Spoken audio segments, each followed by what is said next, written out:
माँ का लाडला। अरे बबलू बेटा, बड़ी ही मुश्किल से पाल पोस कर तुझे बड़ा किया है। तू जानता है, एक बार घर में दूध सिर्फ 1 गिलास ही बचा था। फिर माँ, फिर क्या हुआ? बेटा, चाय पीने का मन था, लेकिन मैंने ना पूरा ग्लास का दूध तुझे पिला दिया। बेटा, खुद 2 साड़ी में पूरा जीवन काट दिया, लेकिन तुझे ब्रांडेड कपड़े ही पहनाए। हाँ माँ, लेकिन तेरे पास तो कई साड़ियाँ हैं। अभी 2 दिन पहले ही तो तू सव्यसाची की साड़ी लेकर आई है ना। अरे डुप्लीकेट है बेटा, डुप्लीकेट, केवल 80,000 की। मैं दुखारी औरत कहाँ ओरिजिनल सव्यसाची पहन सकती हूँ। बबलू इमोशनल होकर, हाँ माँ, मैं जानता हूँ तूने मेरे लिए बड़े समझौते किए हैं। मैं हमेशा तेरा ख्याल रखूंगा। ये बोलकर बबलू वहाँ से चला जाता है। वहीं पास के गांव में रश्मि रहा करती थी। रश्मि एक बहुत ही व्यवहार कुशल लड़की थी। ये देख माँ, मैंने ये चादर सिली है और इसमें कढ़ाई की है। ये मैं अपनी होने वाली सास के कमरे में बिछाऊंगी। हाँ बेटा, जरूर। माँ, मेरी शादी जिस भी घर में होगी ना, मैं उस घर को स्वर्ग बना दूंगी। तभी रश्मि का भाई वहां आ जाता है। हाँ, और वहां रहने वालों को स्वर्गवासी। अरे चुप रह, सारा दिन काम काम काम।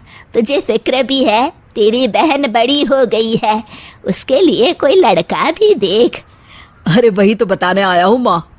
भाई बबलू की बात माँ से करता है और फिर रश्मि की शादी बबलू से हो जाती है। रश्मि शादी के बाद, माँ जी, मैं आपके पैर में तेल लगा देती हूँ, सारा दिन आप थक जाती होंगी ना। ये बोलकर वो सास के पैर में तेल लगाती है। रश्मि सास का कमरा सजाती, उनके कपड़े ठीक करती और हमेशा हर जगह उनके साथ जाती। लेकिन सास तो सास है। एक दिन रश्मि की माँ उसके ससुराल आती है। अरे रश्मि बेटा, कैसी है तू? बहुत दिन हो गए, तुझे देखा नहीं तो मिलने आ गई। अरे माँ, आप बताया नहीं कि आप आने वाली हो, मैं आपके लिए कुछ अच्छा बनाती। तभी वहां रश्मि की सास आ जाती है। अरे बेटी के घर का तो पानी भी नहीं पिया जाता रश्मि बहू। वो तो बहुत पुरानी बात है माँ जी। माँ तो इतनी दूर से आई हैं, कुछ खाएंगी नहीं तो कैसे होगा। अरे नहीं नहीं रश्मि, कोई बात नहीं, बस तुझसे मिलने और तुझे देखने का मन था, सो चली आई। अच्छा, अब चलती हूँ। रश्मि को सास की बात का काफी बुरा लगता है, लेकिन वो कुछ नहीं कहती। अगले दिन, अरे बबलू, तेरी सास आई थी कल, बेटी के घर आई और वो भी खाली हाथ। मैंने तो खड़े पैर ही वापस करवा दिया। ठीक किया माँ, आप जो कहेंगी करेंगी वो कभी गलत हो ही नहीं सकता। रात में रश्मि बबलू के कमरे में आने का इंतजार करती है। आज तो मैं इनसे पूछ कर ही रहूंगी, ये क्या तरीका होता है। मेरी माँ इतनी दूर से आई और बिना कुछ खाए पिए चली गई। बबलू की माँ बबलू को कमरे के बाहर ही रोक लेती है। अरे बबलू बेटा, जरा पैर तो दबा दे। माँ, मैं थक गया हूँ, रात काफी है, कल दोपहर में रश्मि दबा देगी। हाँ हाँ, तेरे लिए तो रात हो गई। जब तू छोटा था पूरी रात जगाता था, तब मैं सारी सारी रात तुझे गोद में लेकर बैठी रहती थी। हाँ माँ, ये तो सिर्फ माँ ही कर सकती है। और फिर वो माँ के पास जाता है और उसके पैर दबाने लगता है। पैर दबाते दबाते उसे नींद आ जाती है और वो वहीं माँ के पास सो जाता है। सुबह वो अपने कमरे में जाता है तो रश्मि उससे कहती है, कल आप कमरे में नहीं आए, मुझे आपसे बात करनी थी। हाँ हाँ, करते रहो बात, लेकिन याद है ना आज मेरा ऑफिस भी है। देखिए, कल मेरी माँ आई और... हाँ हाँ रश्मि, छोटी सी बात का बवाल मत मचाओ। तुम्हारी माँ खाली हाथ ही आ गई, ये तो कोई तरीका नहीं होता ना। रश्मि समझ जाती है कि बबलू को उसकी माँ ने अच्छे से कान भरे हैं। वो उस वक्त तो कुछ नहीं कहती, लेकिन ठान लेती है कि वो सासू माँ को सुधार कर ही रहेगी। तो फिर में सास कहती है, अरे खाना खाने का वक्त हो गया है रश्मि, कहाँ हो तुम? माँ जी, हमारे घर में रिवाज है कि जिस दिन ससुराल से बहू की माँ बिना खाए जाए, उसके अगले पूरे 1 हफ्ते ना खाना बनाता है ना कोई खाता है। ये बोलकर रश्मि वहां से चली जाती है। सास किसी तरह खाना बनाकर खाती है। अगले दिन, अरे रश्मि, मेरे पैर में दर्द है, जरा तेल तो लगा दे। अरे माँ जी, मेरे खुद के हाथ में दर्द है, मैं कैसे तेल लगा सकती हूँ, खुद ही परेशान हूँ। ये बोलकर वो फिर वहां से चली जाती है। सास परेशान होकर अपनी बेटी को बुलाती है कि वो रश्मि से बात करे। अगले दिन ननद कहती है, अरे भाभी, माँ की चाय का वक्त हो गया है, क्यों कोई उन्हें चाय नहीं देगा क्या? अरे आप ही दे दीजिए ना ननद जी, मैंने तो रोका नहीं कि किचन में ना जाए। ननद जाकर सारी बात बबलू को बताती है। अरे रश्मि, तुम्हें क्या हो गया है? क्या तुम भूल गई कि ससुराल में कैसे रहा जाता है? नहीं जी, बिल्कुल नहीं भूली मैं, लेकिन जहाँ मैं बेटी बनकर रह रही हूँ, हर किसी का ख्याल रख रही हूँ, वहीं मैं अपनी माँ की बेइज्जती भी बर्दाश्त नहीं कर सकती। हाँ माँ, भाभी तो सही कह रही है, इज्जत लेने के लिए सबकी इज्जत भी करनी जरूरी है। अगर मेरे ससुराल से मैं तुम्हें ऐसे भगा देती तो। अब समझ गई, माफ कर दो मुझे। रश्मि ने बहुत अच्छे से घर को चलाया, अपना समझ कर रही, और इतना ही नहीं, बबलू से ज्यादा ख्याल भी रखा। लेकिन मेरा भी फर्ज था कि मैं उसकी भावनाओं को समझती। मुझे माफ कर दे बहू।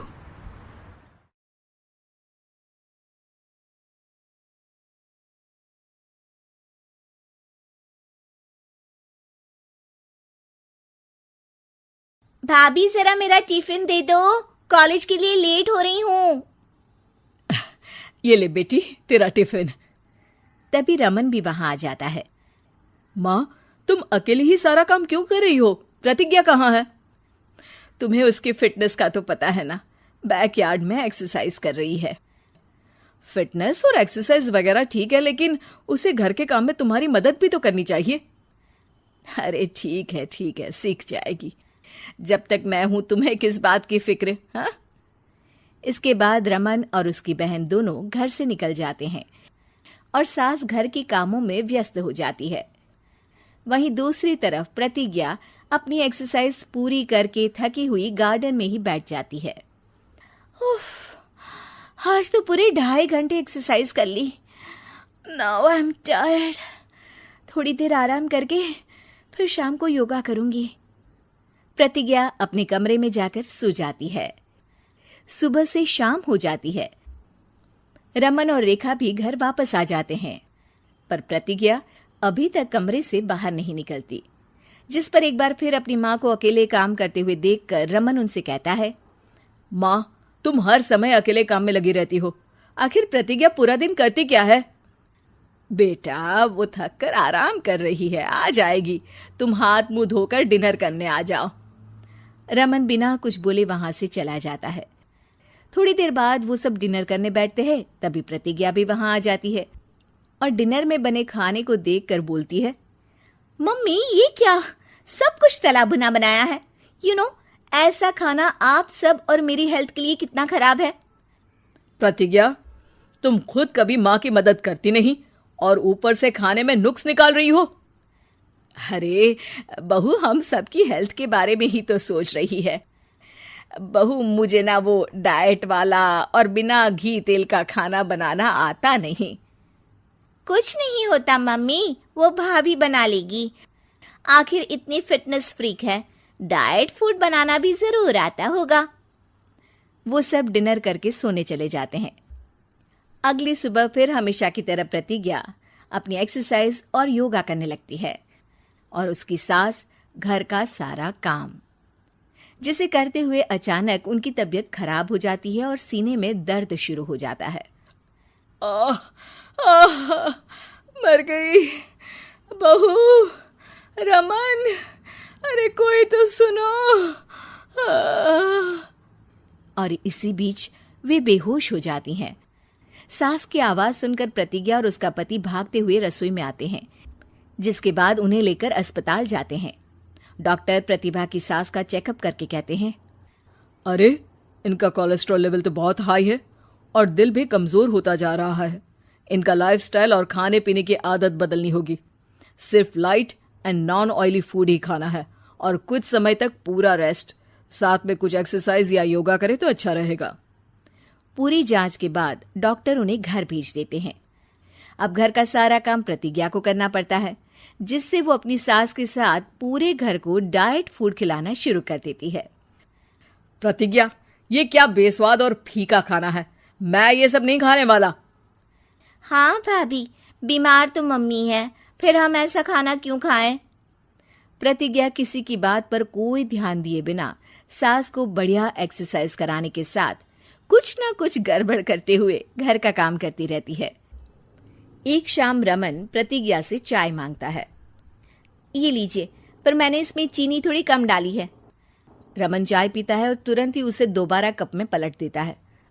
अर्र, कौन सा जहर है?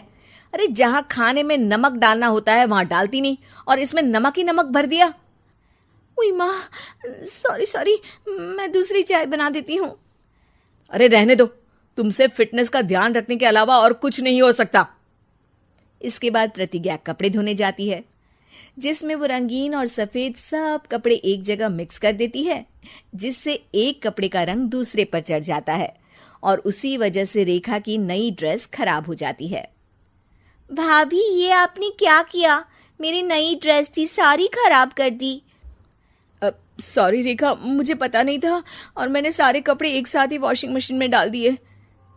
जहां एक तरफ प्रतिज्ञा घर के हर काम में रोज कोई ना कोई ब्लंडर करती, वहीं सास को एक्सरसाइज कराने और हेल्दी फूड खिलाने में कोई कमी नहीं छोड़ती, जिस वजह से जल्द ही उसकी सास पहले से भी अच्छी हो जाती है। हेल्दी फूड तो ठीक है, पर बहू आज हम खीर बनाएंगे। मम्मी, मुझसे खाना तो ठीक तरह बनता नहीं, खीर कैसे बनाऊंगी? और अगर अच्छी नहीं बनी तो रमन गुस्सा हो जाएंगे। अरे कोई गुस्सा नहीं होगा, और देखना खीर भी बहुत स्वादिष्ट बनेगी। प्रतिज्ञा की सास उसके साथ रसोई में जाकर उसकी मदद करते हुए खीर बनाना सिखाती है, जिसे खाकर रमन तारीफ करते हुए कहता है, वाह क्या टेस्टी खीर बनी है, मजा आ गया आज तो। आज ये खीर प्रतिज्ञा ने बनाई है। क्या बात, आखिर तुम खाना बनाना सीख ही गई? पूरा तो नहीं सीखा, पर सीख रही हूँ। और इसमें मैं अपनी बहू की बिल्कुल वैसे ही मदद करूंगी जैसे इसने एक्सरसाइज करने में मेरी मदद की। अब प्रतिज्ञा घर के काम में सास की मदद करने लगती है और उसकी सास एक्सरसाइज में प्रतिज्ञा को कंपनी देने लगती है, जिस पर दोनों सास बहू की जोड़ी को देखकर रेखा और रमन भी इंस्पायर हो जाते हैं। आज के बाद हम भी आपके साथ एक्सरसाइज करेंगे। अब पूरा परिवार एक साथ एक्सरसाइज करके डाइट फूड खाने लगता है।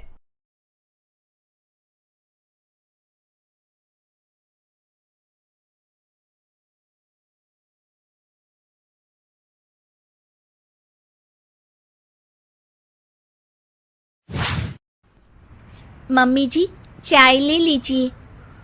अरे कलमुही, तेरे हाथों से तो चाय पीते हुए भी डर लगता है, कहीं इससे तेरा रंग मुझ पर ना चढ़ जाए।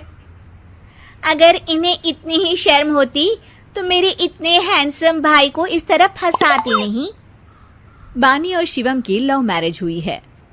बानी के ससुराल में उसकी ननद और सास हैं, जिन्हें अपने गोरे रंग पर बहुत गुरूर होता है, जिस वजह से वो बानी को सिर्फ उसके सांवले रंग की वजह से नापसंद करती है और हमेशा उसे ताने सुनाती रहती हैं।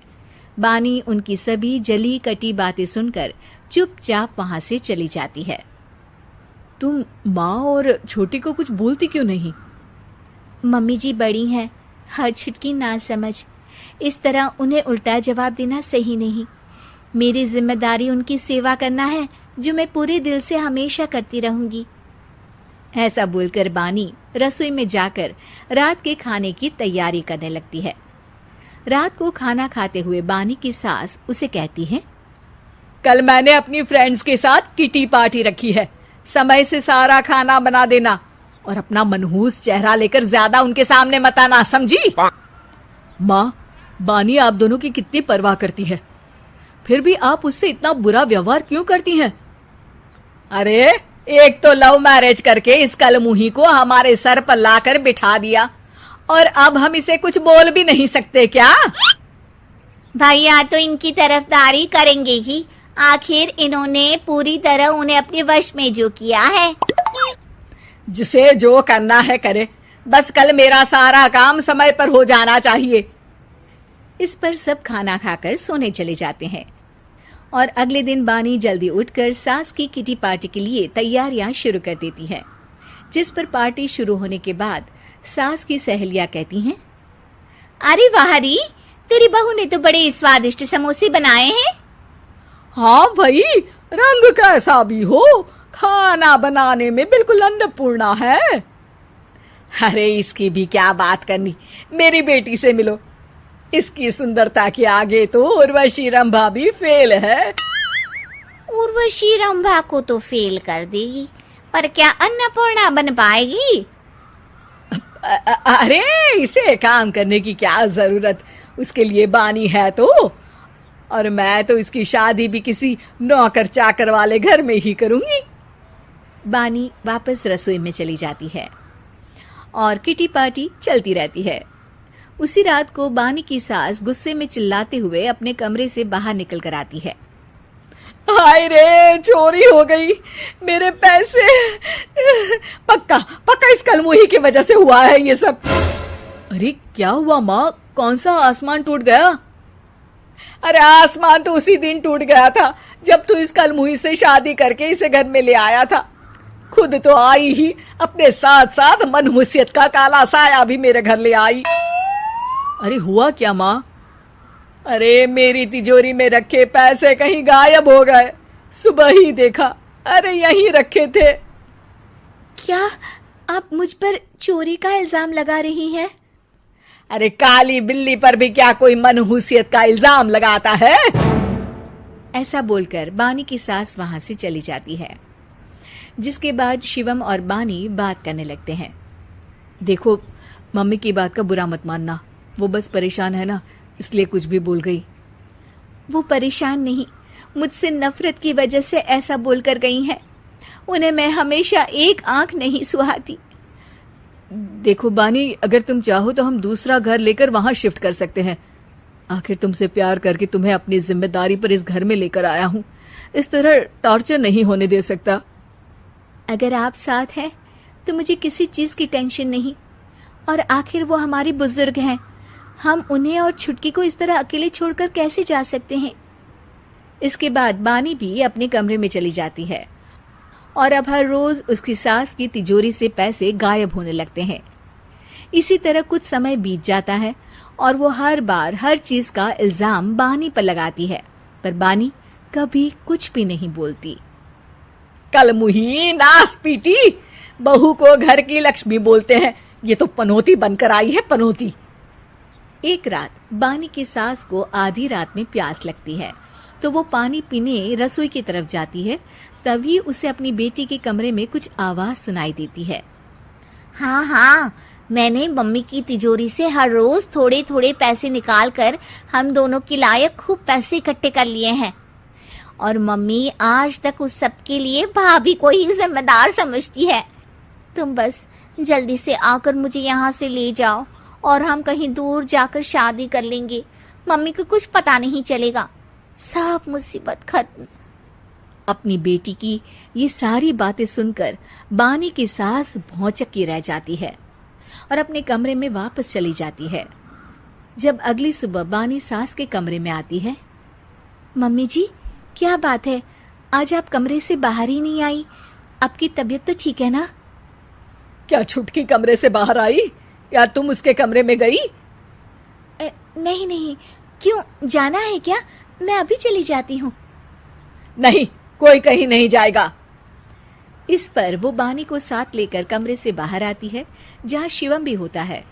वहां उसकी सास बोलती है, छुटकी मेरी तिजोरी के सारे पैसे लेकर अपनी माँ के बारे में कोई ख्याल करे बिना किसी लड़के के साथ घर छोड़कर चली गई।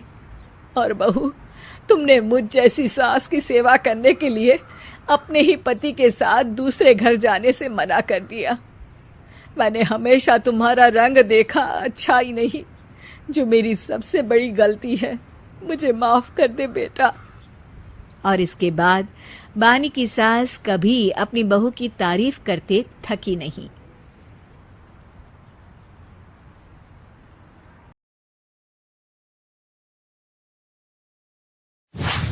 अरे बहू रानी तो सारा सारा दिन कमरे में बंद रहती है, कोई काम भी नहीं। मैं तो बोर हो जाती हूँ, क्या करूँ। तभी मीना की सहेली रीना उससे मिलने आती है। अरे मेरे घर का भी यही हाल है, बेटा ऑफिस और बहू कमरे में बंद, समय काटे नहीं कटता। लेकिन अब सच मानो तो वक्त ही नहीं है कि वक्त से रोटी भी खा लूं। अरे बहन, मुझे भी बता दे कौन सा जादू चलाया है, मैं भी अब जिंदगी के बचे कुचे दिन आराम से काट लूं। दीवारें देख देख कर तो बोर हो गई हूं मैं। रीना मीना को एक स्मार्टफोन देती है। ये ले, ये है वो छड़ी जो जादू करती है। इसमें मैंने तेरा फेसबुक अकाउंट भी बनाया है, एंजल प्रिया के नाम से। बस अब यहाँ दोस्त बना और सबसे बातें कर। सास को पहले तो उतना समझ नहीं आता है, लेकिन धीरे धीरे वो उसकी आदत डाल लेती है। माँ जी जल्दी से खाना खा लीजिए, मुझे थोड़ा काम है। अरे तू जा, मैं खा लूंगी, अभी वक्त नहीं है। और सासू माँ मोबाइल में मुंह गड़ाए जवाब दे देती है। बहू समझ ही नहीं पाती और वहां से कमरे में चली जाती है। अचानक सास को किसी प्यारी पिंकी की फ्रेंड रिक्वेस्ट आती है। अरे वाह, ये तो कोई प्यारी सी लड़की लगती है, बात करती हूँ। सास फ्रेंड रिक्वेस्ट अपनाकर बात करने लगती है। अब क्या था, सास सारा दिन उस सहेली से बात करती, अपनी कहती, उसकी सुनती। एक दिन सास फोन पर ही सरगड़ाए, अरे बहू जरा मंदिर के लिए थाली सजा दे, आज कीर्तन है। बहू फोन पर किसी को मैसेज टाइप करते कहती है, माँ जी क्या है, अब मुझे क्या पता कि आपको कौन कौन से भगवान की पूजा करनी होती है। तभी सास के पास कोई मैसेज आता है। अच्छा अच्छा ठीक है, रहने दे, मैं ही कर लूंगी। अब मैंने मना थोड़ी ना किया है, कर देती हूँ मैं। अब मैंने भी बोला ना कि थोड़ी देर में बात करती हूँ, तो मैं ही कर लेती हूँ, तू जा अपने कमरे में। बहू वहां से चली जाती है। सास मंदिर पहुंचती है और मंदिर की सीढ़ियों पर बैठकर सास फोन पर लिखती है, अरे मेरी बहू सारा दिन अपने कमरे में बैठी रहती है। वहां से रिप्लाई आता है, मैं आपकी बहू को तो जानती नहीं हूँ, लेकिन हाँ एक बात है, हो सकता है आपने उसे ताने दिए होंगे या फिर उसका दिल दुखाया होगा। ऐसा करने पर बहुओं का मन ससुराल से हट जाता है। याद रखिए, बहू और बेटी में फर्क होता है।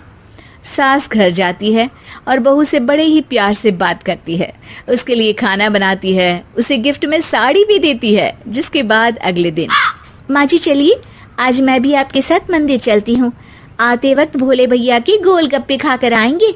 अरे हाँ बहू, ये तो अच्छा है, चलो। सास मन में सोचती है कि उसकी फेक बुक वाली दोस्त कितनी अच्छी है। उसके समझाने से उसे उसकी बहू वापस मिल गई। वो बहू को अपनी दोस्त के बारे में बताने का सोचती है, लेकिन फिर चुप हो जाती है। बहू फोन पर टाइप करती है, मेरी सास मुझे नौकरानी समझती है, एक गिलास पानी तक खुद नहीं लेती। मन तो करता है कि बोल दूं, मैं बहू हूँ, कोई नौकरानी नहीं। वहां से रिप्लाई आता है, देखो तुम्हारी सास को तो मैं भी नहीं जानती, लेकिन वो बुजुर्ग होंगी, पूरा जीवन उन्होंने घर गृहस्थी चूल्हा चौका में निकाल दिया। और फिर तुम ये भी मत भूलो कि जिस पति पर तुमको इतना गर्व है, उसे भी शिक्षा उन्होंने ही दी है। तो जिसने तुम्हें इतना दिया, क्या तुम उनकी थोड़ी सी सेवा नहीं कर सकती? बहू भी अगले दिन से सास का सारा काम करती, उनके पैर दबाती, उनका ख्याल रखती, उनके साथ घूमने जाती। एक दिन सास, बहू ये लो मेरा हीरे का हार, पहले तो सोचा था कि अपनी बेटी को दूंगी, लेकिन आज जब मेरे हाथ पैर में दर्द था तो तुम मेरा साथ दे रही थी। समय पर खाना पानी देकर तुमने ही मेरा बुढ़ापे में साथ दिया। उसके हिस्से का बहुत कुछ मैं उसे दे चुकी हूँ, लेकिन ये अब तेरा। बहू तो ये देखकर खुशी से उछली जाती है।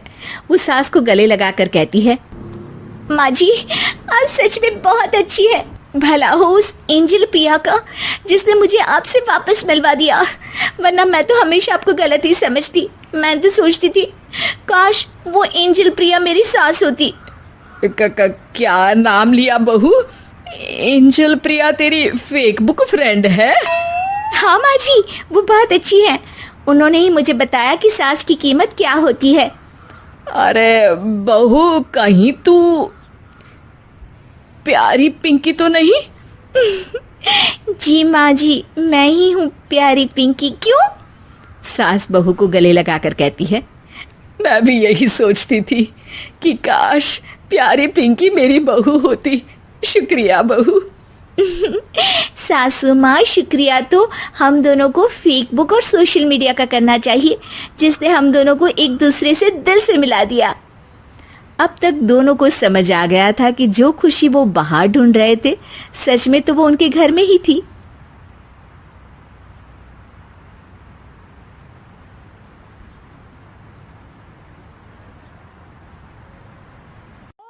हॉरर कहानियां थी। कंचन रुदाली पार्ट 2। आ गई मेरी बेटी अब मेरे पास। ये कहती हुई अब तक रोती छाती पीटती कंचन जोर जोर से हंसने लग जाती है। मुखाग्नि मैं दूंगी, मैं एक रुदाली आज हंसेगी और तुम सब रोओगे। कंचन वहीं पड़ी निशा की लाश के ऊपर से ईंट को हटाती है और निशा की अर्थी को जला देती है। बिना किसी सही रस्म के निशा का शरीर राख में मिल जाता है। प्रेमनाथ और ठकुराइन बेसुध होकर सब कुछ देख कर भी पर अपने दिल और दिमाग पर लगे सदमे के कारण कुछ भी समझ नहीं पा रहे थे। जलती चिता को छोड़ कंचन उठकर हवेली से बाहर चल देती है। बाहर की ओर निकलती रुदाली फिर एक बार पलटती है और ठकुराइन को देखती हुई कहती है, चलती हो ठकुराइन, जल्दी ही लौटूंगी। उसके बाहर कदम रखते ही पूरे गांव में मानो सैलाब उमड़ पड़ता है। बारिश तूफान रुकने का नाम ही नहीं लेते। चारों तरफ त्राहिमाम की स्थिति बन जाती है। इतनी गर्मी के मौसम में ऐसी बारिश, इसकी हर बूंद ऐसी है मानो किसी अपने के गम में फूट फूट कर रो रही हो। हाँ, तुम सही कहती हो रंभा। और ये सब हुआ भी छोटी ठकुराइन की मौत के बाद। क्या कारण हो सकता है इन सब का? अरे हम सब कब तक घरों में छिप कर बैठे रहेंगे, हैं? अरे खेत की फसलें बर्बाद हो रही है सो अलग, ठाकुर साहब को ही जवाब देना होगा कि ये सब क्या है। परेशान होकर सभी गांव वाले तूफानी बारिश में ठाकुर साहब के घर पहुंचते हैं, जहां वो लोग देखते हैं कि ठाकुर साहब की हालत बहुत नाजुक है। कंचन, ये सब कुछ उसी का किया धरा है ना, जाने क्या करके गई है।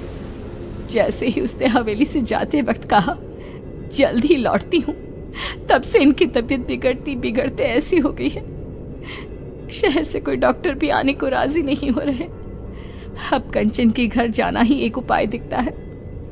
तभी ठाकुर साहब जोर जोर से चीखने लग जाते हैं, नहीं, मुझे प्रेत लोग नहीं जाना। अरे ठकुराइन, देखना ये तेरी बेटी को क्या हो गया है। मुझे साथ ले जाएगी ऐसा कह रही है।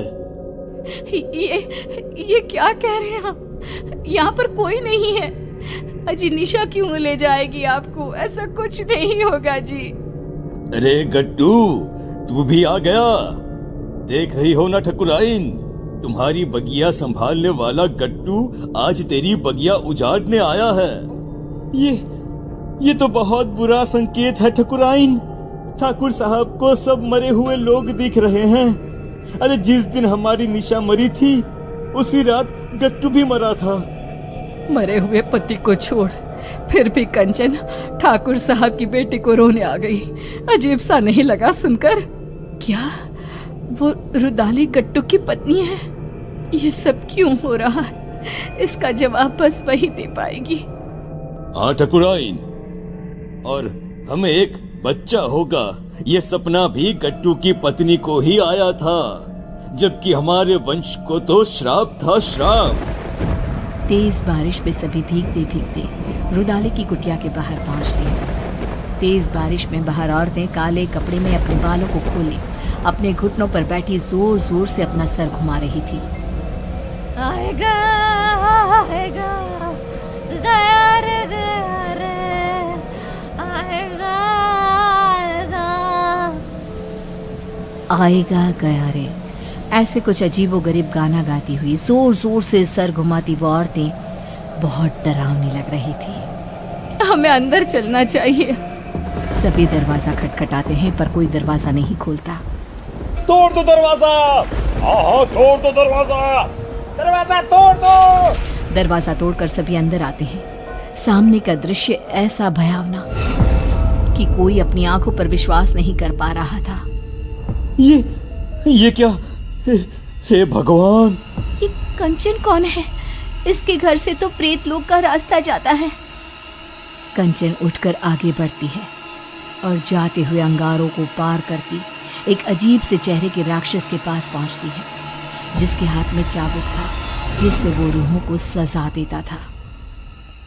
पूरा गांव आ गया है मालिक, अब सबकी बलि ले लो और निशा और मेरे पति को वापस उनके शरीर में भेज दो। दोनों के शरीर को संजो कर रखा है मैंने। ये निशा बिटिया का शरीर तो सबने जलते हुए देखा है, तो रुदाली के पास शरीर कैसे है? ये क्या राज है? रुदाली गट्टू और निशा के शरीर को सबके सामने रखती है और कहती है, निशा मेरी बेटी थी, मेरी इकलौती बच्ची, जिसे मेरे पति ने ठाकुर साहब को सौंप दिया था, क्योंकि आप कभी मां नहीं बन सकती थी। बोली ठकुराइन, सच है ना ये? आप लोगों के पैसे के आगे मेरी ममता का गला घोट दिया गया। जिस दिन गट्टू ने मुझे बताया कि मेरी बेटी आपके घर जाने वाली है, मैंने उसी दिन से प्रेत लोक को अपना घर बना लिया था। पर मैं तो मां बनी थी, मेरे शरीर में सभी लक्षण थे, यह कैसे हो सकता है? आपको एक दवाई दी जाती थी जिसके कारण आपका शरीर एक गर्भवती औरत की तरह बदलने लगा, और फिर मैंने आपके गर्भ में डाल दिया प्रेत का अंश, वो अंश जो मेरी बेटी को मुझे वापस पाने में मदद करता। पर तुम्हारे वंशहीन होने के श्राप ने उस गर्भ का नाश कर दिया। निशा तुम्हें सौंप दी गई, उसने मेरी कोख में ही सब तंत्र मंत्र सीख लिए थे, इसलिए उसे वही चीजें अपनी ओर खींचने लगी। अमावस के दिन उसकी वही शक्तियां उस पर हावी हो गई और वो चली गई सब कुछ छोड़कर। पर मैं उसे कैसे जाने देती? उसकी आत्मा को प्रेत लोक से उसके पिता ने बचा लिया और उसकी आत्मा उसके शरीर में आ गई। पर प्रेत सरकार बहुत क्रोधित हुई, इसीलिए आप सबकी आंखों में धूल झोंक कर मैंने एक पुतले को जलाया, ना कि मेरी बेटी को। अब उसी सरकार की मदद से मैं फिर से अपनी बेटी और पति को पालूंगी और उसके बदले ये पूरा गांव ने सौंप दूंगी। भागो भागो यहाँ से, भागो भागो भागो यहाँ से। हमें भी शरीर दिलवा देना कंचन, इन सब का शरीर तो है ही। हमें भी शरीर दिलवा देना कंचन, इन सब का शरीर तो है ही। आज कितने ही साल बीत गए, गांव अब आत्मा और प्रेतों के नाम से जाना जाता है।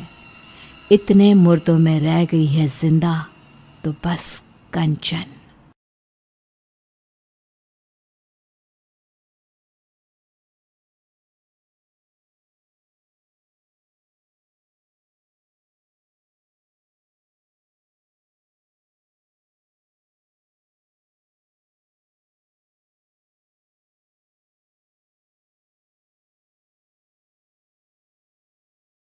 रजनी को बड़ी बड़ी हाँकने का बड़ा शौक था। वो जब भी बात करती तो सोचती भी नहीं थी कि वो क्या बोल रही है। एक दिन रजनी अपनी सास से कहती है, माँ जी आपको पता है, मेरे लिए तो अमेरिका से लेकर लंदन तक के रिश्ते आ रहे थे, लेकिन मैंने तो सोचा शादी करूंगी तो इंडिया में ही करूंगी और कहीं नहीं। तभी रजनी की ननद बोल पड़ती है, अच्छा भाभी, अमेरिका के कौन सी सिटी से रिश्ते आए थे और लड़का क्या करता था? अरे किसी मार्क करके कुछ नाम था, किसी सोशल नेटवर्किंग साइट के लिए काम करता था। भाभी कहीं आप मार्क जुकरबर्ग की तो बात नहीं कर रही हैं? यही नाम था, तुम्हें कैसे पता? ननद मुंह बनाकर कहती है, दरअसल भाभी उन लोगों की गाड़ी हमारे घर के सामने से ही निकली थी और आपके घर का पता पूछ रहे थे। रजनी समझ जाती है कि उसकी बात पकड़ी गई है, लेकिन वो जरा भी परेशान नहीं होती और रॉब से कहती है, हाँ हाँ पता है, बहुत बड़ी बड़ी गाड़ियां थी उन लोगों के पास। रजनी ये कहकर वहां से निकल जाती है। एक दिन रजनी का पति ऑफिस के लिए तैयार हो रहा होता है और उसे देर हो रही थी। वो रजनी से कहता है, अरे रजनी, कहाँ हो? जल्दी से खाना दे दो। अरे रजनी, काम में जरा तेजी ला, सारा दिन घर में बैठी रहती है। किसी को ऑफिस जाना है, किसी को कॉलेज। जरा नाश्ता खाना तो वक्त पर तैयार कर दिया कर। अरे हाँ, नाश्ते का डिब्बा पति को देते हुए कहती है, वो तो इस घर में काम करने वाला कोई नहीं है, वरना मैं जितना पढ़ी लिखी हूँ ना, प्रधानमंत्री की भी नौकरी मुझे आसानी से मिल जाए। तभी रजनी की ननद फिर उसके मजे लेने के लिए रजनी के पति की तरफ देखकर मुस्कुराती है और रजनी से पूछती है, अच्छा भाभी, वैसे कौन सी डिग्री की जरूरत होती है प्रधानमंत्री बनने के लिए? हमें भी तो बता दो। अरे कुछ खास नहीं, बीपीएम या एपीएम। सभी रजनी की तरफ हैरानी से देखकर पूछते हैं, बीपीएम और एपीएम ये क्या है रजनी? रजनी अकड़कर कहती है, अरे पढ़े लिखे हो तो पता चले ना, बैचलर इन प्रधानमंत्री और मास्टर इन प्रधानमंत्री। अब क्या था, रजनी की ननद और पति मुंह छुपा छुपा कर हंसकर निकल जाते हैं। रजनी समझ नहीं पाती है कि आखिर हुआ क्या। खैर, रजनी की ये आदत दिन पर दिन वैसी ही रहती है। एक दिन रजनी अकेली एक पार्टी में जाती है, जहाँ रजनी की रिश्तेदार उससे कहती है, अरे रजनी, बहुत सुंदर साड़ी पहन रखी है, बहुत जच रही है तुम पर। अरे भाभी, कैसे नहीं जचेगी, पूरे 1.25 लाख की साड़ी है। वो डिजाइनर है ना, जे वालिया, उसी के स्टोर से खरीदी है। ओरिजिनल है, ओरिजिनल। बस अब क्या था, पूरी पार्टी में ये बात आग की तरह फैल गई कि रजनी की साड़ी 1.25 लाख रुपए की है। तब काकी कहती है, अरे रजनी, सुना तुम्हारी साड़ी 1.25 लाख रुपए की है। अरे काकी, वो तो मैंने ही कम ही रेट बताया था भाभी को। आप तो जानती है ना कितनी झूठी और जलनखोर है वो। है तो ये साड़ी करीब 2 लाख रुपए की, लेकिन मैंने उन्हें 1.25 लाख ही बताई। हाँ। और रजनी, इतनी महंगी साड़ी लेने की क्या जरूरत थी? अरे ये तो कुछ नहीं है काकी, मेरे शादी का लहंगा तो मेरे पापा ने 80 लाख का दिलवाया था। हीरे लगे थे, हीरे मेरे लहंगे में। हाँ। भोली भाली काकी के पास खड़ी उनकी बहू बोल पड़ती है, अच्छा रजनी भाभी, फिर क्या किया? आपने उन हीरो के गहने बनवा लिए होंगे। चलो माँ, मुझसे तो अब यहाँ खड़ा भी नहीं हुआ जा रहा। ये बोलकर दोनों वहां से चली जाती है। लेकिन रजनी की साड़ी तो चर्चा का विषय ही रहती है। अचानक पार्टी में एक महिला आती है जिसने बिल्कुल रजनी जैसी साड़ी पहनी होती है। सभी उसे देखते हैं और उसके पास जाकर पूछते हैं, अरे सुनीता, कैसी हो? बड़ी सुंदर लग रही हो। सभी सुनीता के पास जाते हैं। रजनी भी खड़ी होकर उसे देखती है और अपनी चोरी पकड़ी जाने पर घबरा रही होती है। मैं तो ठीक हूँ, आप लोग सब मेरे पास कोई खास बात क्या? और अब बेटिया, ये साड़ी तेरी बड़ी प्यारी है, कहाँ से ली? और बुरा न मानना, कितने की ली? अरे काकी, अब तो बड़ी है, आपकी बात का क्या बुरा मानना। ये साड़ी ना चुन्नू वाले से 1500 की ली है। ऐसी पूरे दुकान में सिर्फ 2 ही साड़ी थी, एक मैंने ले ली और एक रजनी भाभी ने। तभी सुनीता की नजर रजनी पर पड़ती है। अरे रजनी भाभी, आपने भी वही साड़ी पहनी है।